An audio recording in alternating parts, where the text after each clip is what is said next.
Hey, thanks for checking out this video, and I'm really grateful that you're actually taking the time out to see if this is something that you would love to support. So I had a phone call not that long ago that really just broke my heart, and it came from the point of a little child on the end of the line crying because he just found out that his mum was going to go to jail because of her choices. So her choices were on the realm of experimenting with ice and then the other effects that came with that. So what I realized is that there's so many kids out there that are affected by this, and it's not just ice. There's obviously other drugs, there's heroin, there's cocaine, there's cannabis, there's alcohol, whatever that is. It doesn't matter. These kids are being affected by it from the pathway that their parents have taken. And unfortunately, when these children are uprooted in their lives, they're taken to grandparents, or they're taken to another parent, or maybe another family member that might not have the funding available to support these children.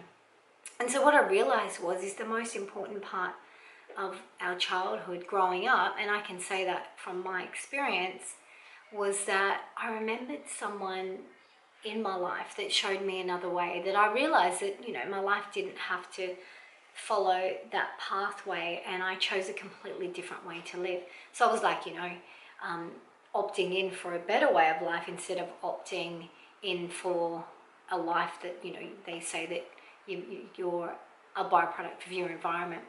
So what I'd love to do is find some people that would really love to support me in this, in funding a charity initially. So initially, to start a charity, there is the requirement that you start a not-for-profit organization, and with that comes a cost.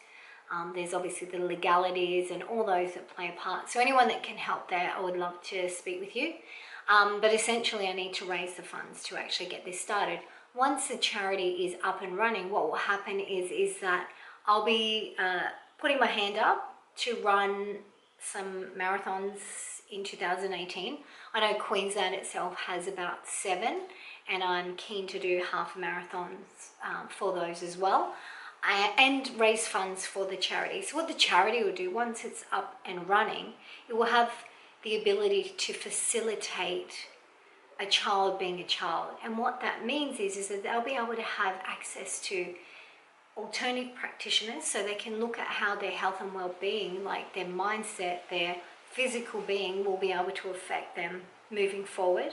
They'll have access to going to dance classes, to going to martial arts, to be able to participate in team sports, to go off and do the things that children do, to be able to play and have fun, go to theme parks. And I really love to be able to access that, even to the point of, imagine being able to deliver a box of vegetables to a family that, are just scraping by.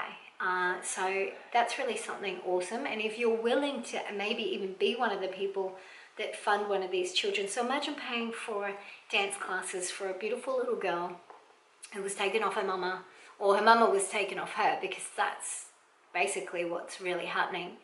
And you can actually help her to be amazing, to remember how important it is to be a child, and to know that, these children have a future. I'd love to see them know that they're the victors of this circumstance and not the victim, and so therefore they choose the alternative. So if you'd love to help out, I would love for you to donate whatever it is, $5, $50, $500, it doesn't matter what it is. But yeah, and if you're willing to help me out as well, because I need a team, I need people that are up for this, and I trust that some of you have experienced this yourself firsthand, and I want to inspire hope. So support me in Infinite Possibilities, and I hope to connect with you soon.